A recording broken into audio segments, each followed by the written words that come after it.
All right, welcome back. This is what we're going to call this 5.5. This is logs of logarithms and logarithmic equations. So in the last section that we had in 5.4, we started off with our logarithm laws and saw what John Napier, the Scottish mathematician, was doing when he came up with this idea of logarithms, and ends up being a pretty powerful algebraic tool. If you have an unknown in your exponent, you swap your exponential around to a log equation, and it works the other way as well. If you have your unknown is in your logarithm, we will be swapping this around into an exponential equation. On our formula sheet, it ends up telling us something to the effect of y is equal to b to the x is equivalent to stating that x is equal to the logarithm of y base b. So what we want to remember is that the base in the exponential and the base in the logarithm, they stay the same, and the x and y, they kind of swap places. If your exponent is x, it will now be equal to the logarithm. If you're taking the logarithm of something, then that will now be equal to your exponential. And so we will use this fact to solve these type of equations as well. All right, so solving algebraically, stating the domain of this, and if we have 3 log x plus 5 is equal to 8. So let's see what this is going to look like. So this starts off with an equation 3 log x plus 5 is equal to 8. What values are we allowed to have for x? Remember that a logarithm is only defined for positive inputs, and so therefore our domain of this goes from 0 to infinity, round bracket on 0, because it doesn't include 0. We can't take logarithm 0. And so positive numbers only for inputs for x. Just as you would assume that you would do here, we're going to subtract 5 from both sides. 3 log x is equal to 3. Just as you would assume what to do, divide both sides by 3, and log x equals 1. Remember that a logarithm without a number written here, in high school mathematics anyway, we will just call that base 10. It's a common logarithm.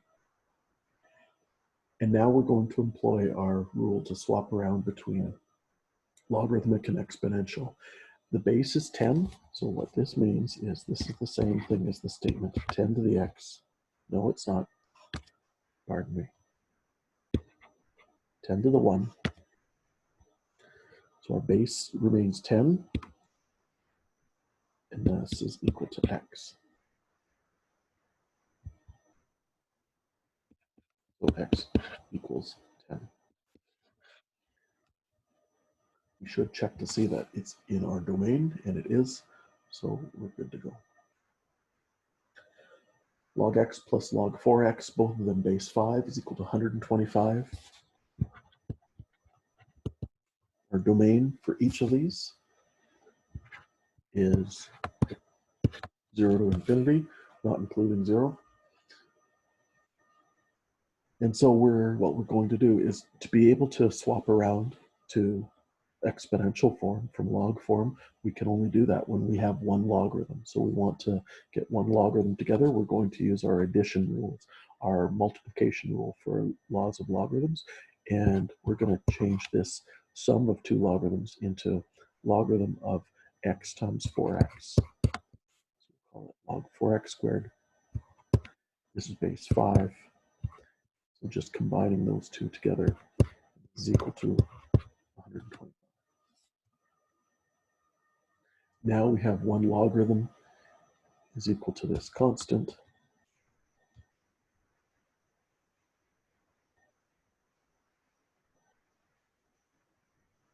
We end up with 5 to the 125 is equal to 4x squared.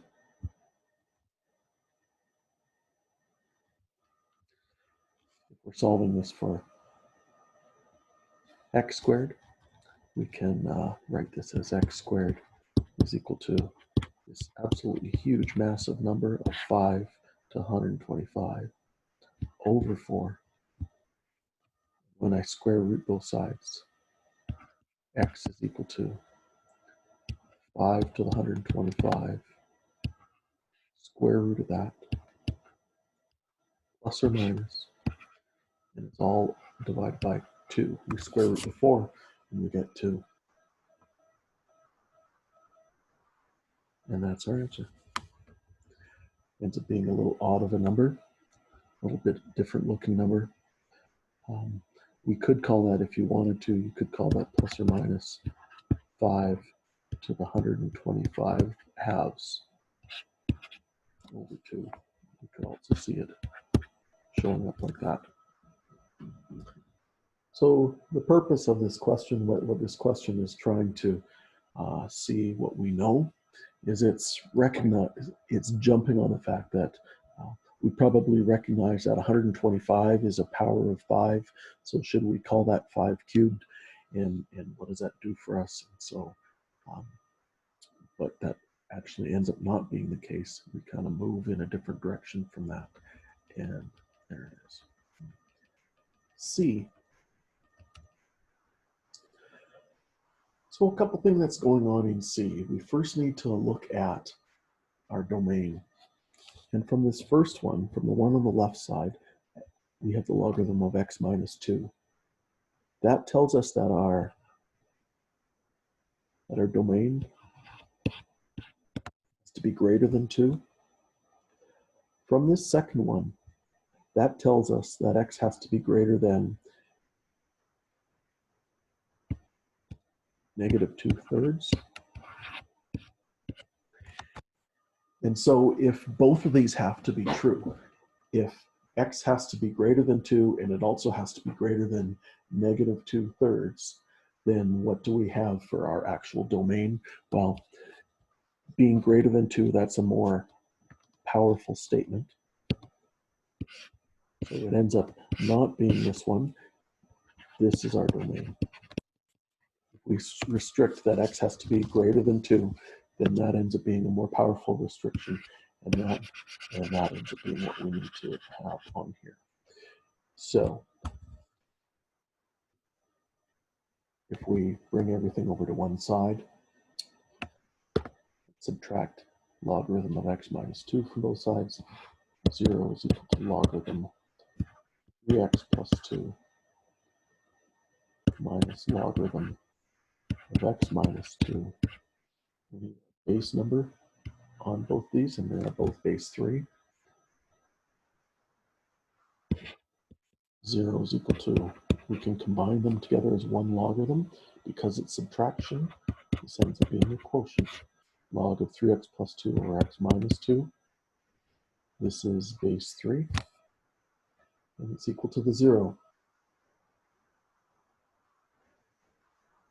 Now, swapping around between exponent form and log form, we have base 3. 3 to the 0 is equal to 3x plus 2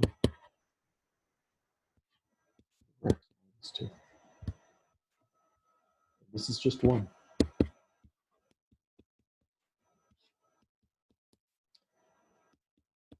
Multiply both sides by x minus 2. And now this just ends up being a linear equation. 2x. We subtract 2 from both sides, we get negative 4. And we have an answer of x is equal to negative 2. Now, a couple things with this. First thing that we need to do, so we need to check this against our domain.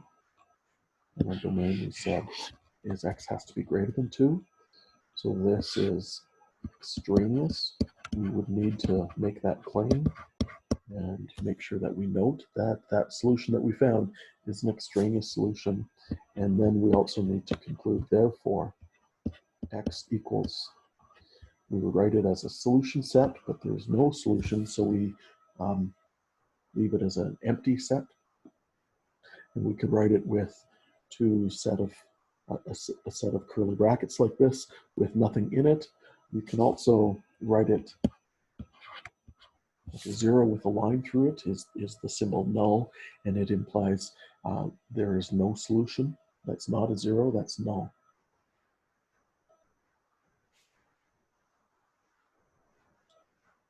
Now the question is after all this is said and done, look at going right from the start down to x minus 2 is equal to 3x plus 2.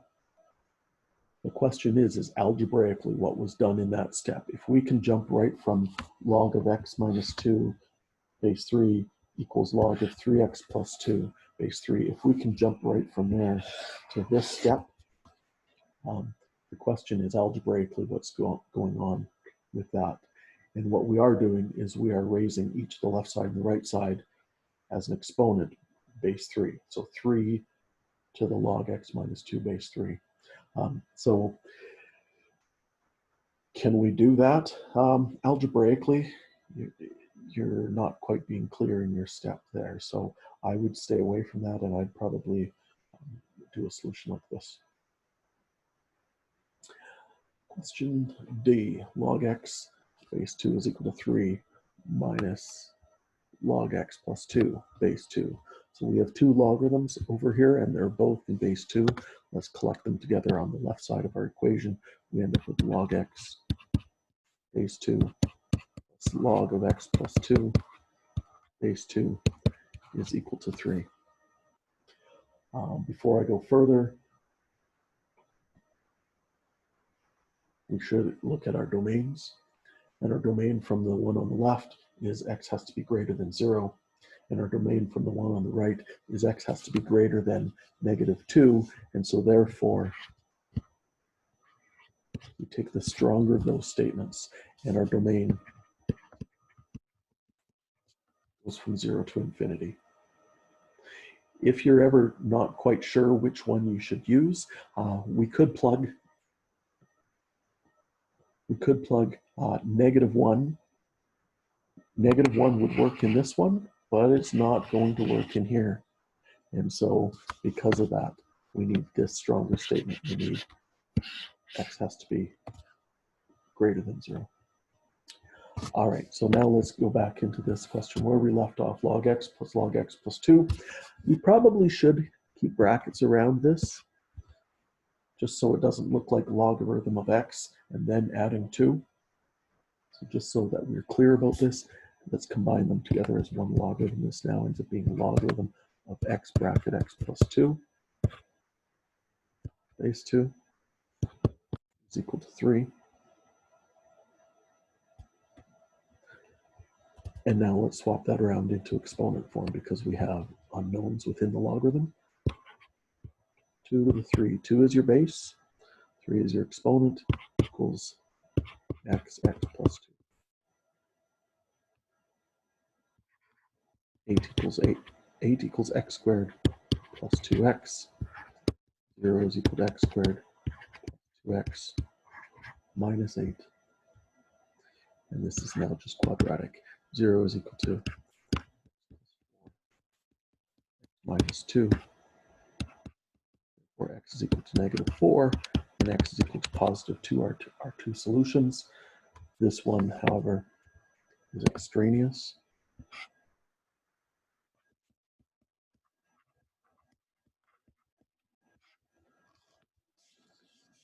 And so we can conclude, therefore,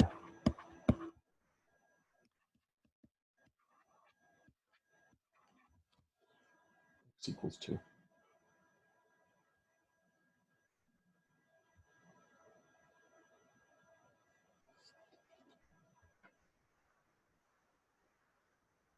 Logarithm of 3 base x is equal to 5, 6. Our base has to be a positive. Domain 0 to infinity. And if I swap this around, x to the 5, 6 is equal to 3.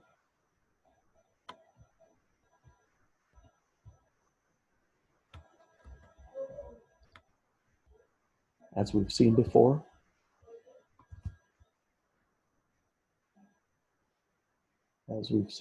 we take both sides to an exponent of the reciprocal of that exponent. So we have this to the 5, 6. If I raise that to the 6 over 5, in doing that, my exponent on the left side is just x to the 1 is equal to 3, 6, 5, 6/5. And you could call it the 5th root of 3 all to the 6, or I'd probably just 3 to the 6/5.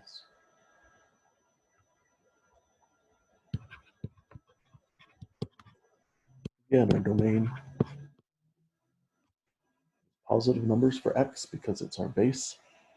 We have 4 log of 1/2 base x is equal to 2.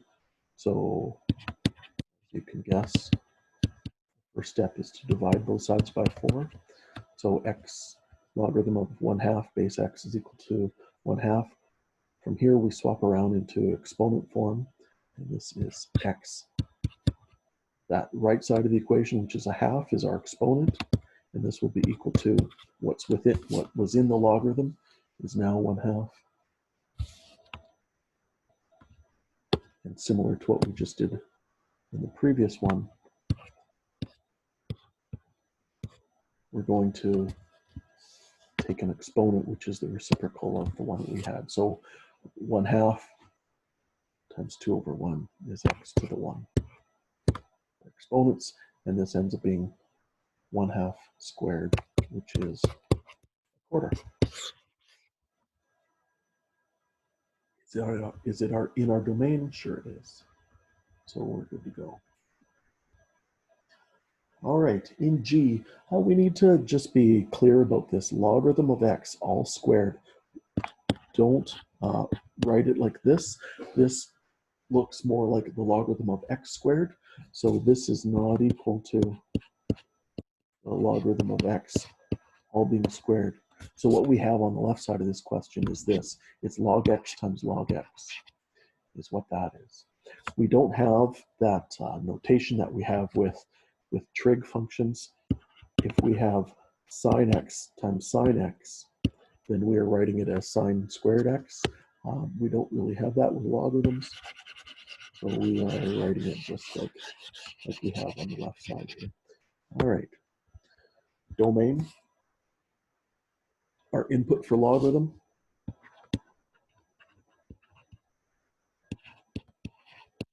Be positive.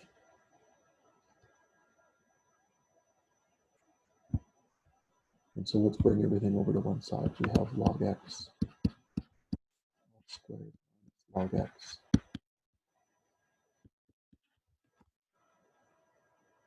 equals 0. If we common factor, this ends up being log x times log x minus 1 equals 0. And so now we have two sets of solutions. One from this, we get log x equals 0. That this is base 10. So 10 to the 0 x equals 1. There's our solution from the first factor. Our solution from the second factor, log x minus 1 equals 0. Log x is equal to positive 1. This is base 10, so we have 10 to the 1 equals x. Therefore, x equals solution set 1 and 10 are our two answers. Almost there. H. Again, we can't take the logarithm of a negative number or of 0. So our domain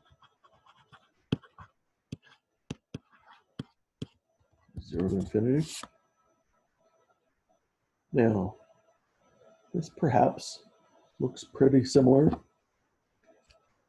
if we had something like this, m squared minus 4m minus 5 equals 0. Now we could do a substitution and say we would need to start off with let m is equal to logarithm of x. If we're going to make this substitution so that we can factor it, we would need to do this. And m minus 5 m plus 1 is equal to 0.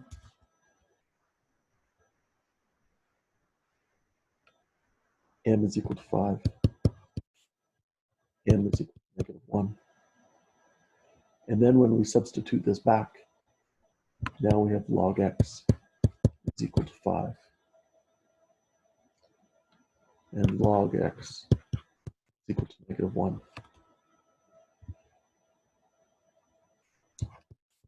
X equals 10 to the 5 is our solution from that first one. X equals 10 to the negative 1 is our solution from the second one.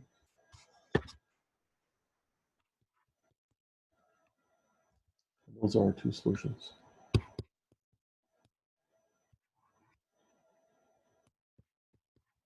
1/10 is that second one. 100,000 is our second solution. Now, did we need to do this with a substitution? I don't really quite think so. I think of instead, if you see that with your logarithms right from the start, that it ends up being a quadratic that we're having to factor. And if you just jump right to,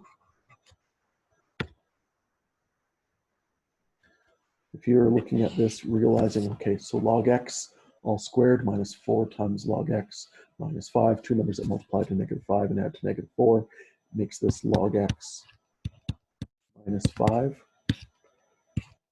log x 1.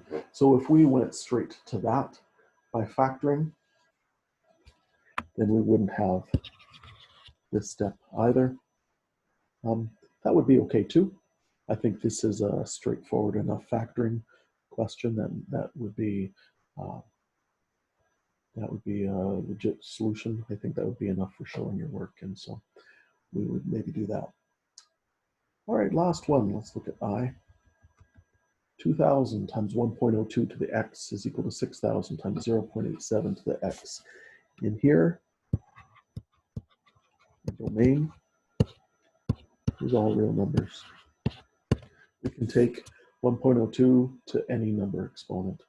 We need to take the same thing with 0.87, so x can be anything. So our step here, because both of these have a coefficient on them, let's at least get rid of one of these, and let's divide both sides by 2,000. Leaves me with 1.02 to the x is equal to 3,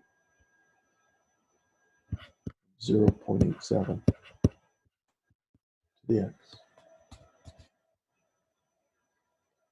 We're now going to logarithm both sides of this equation. Logarithm of 1.02 to the x. How we know to do this is because we have our unknown is in an exponent.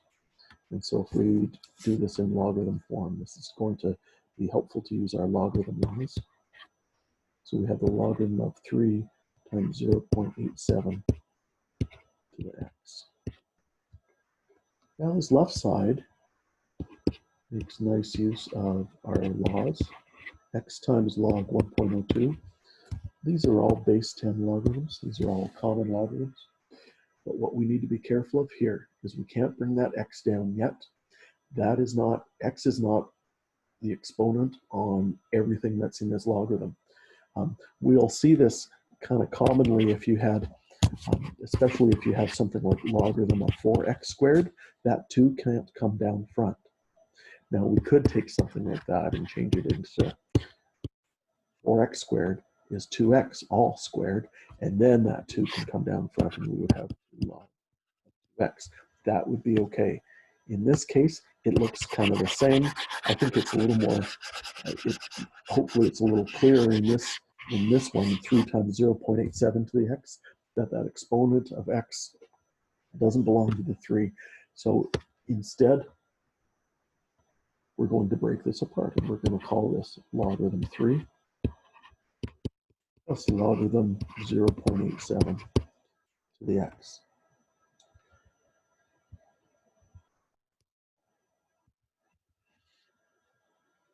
So using our first logarithm law for multiplication, and let's break this apart into addition.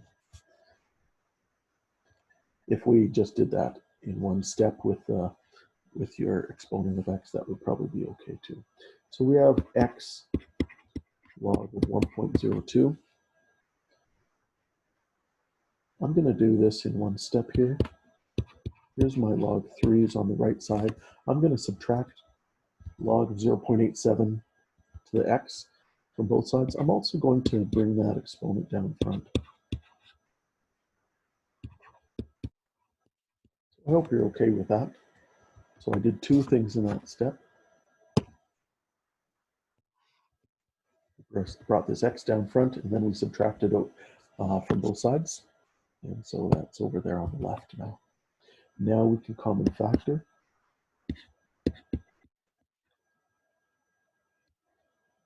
X times log of 1.02 minus log of 0.7 is now common factored is equal to log 3.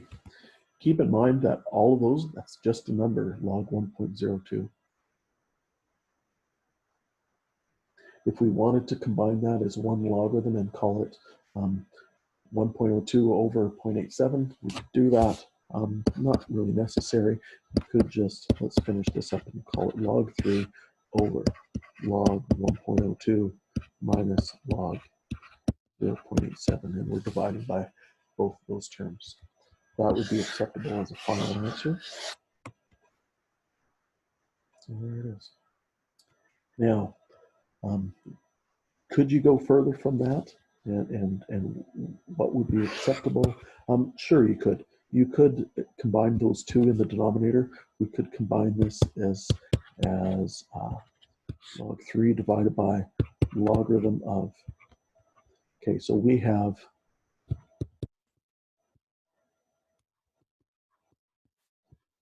subtraction, so that ends up being the logarithm of a quotient. This isn't going to end up being any kind of nice numerical answer, because we're dividing by 0.87, so 1.172413. So I probably wouldn't go any further with that. How could you, especially if that turned out to be a nice even rounding number, then I suppose what we could do, if it was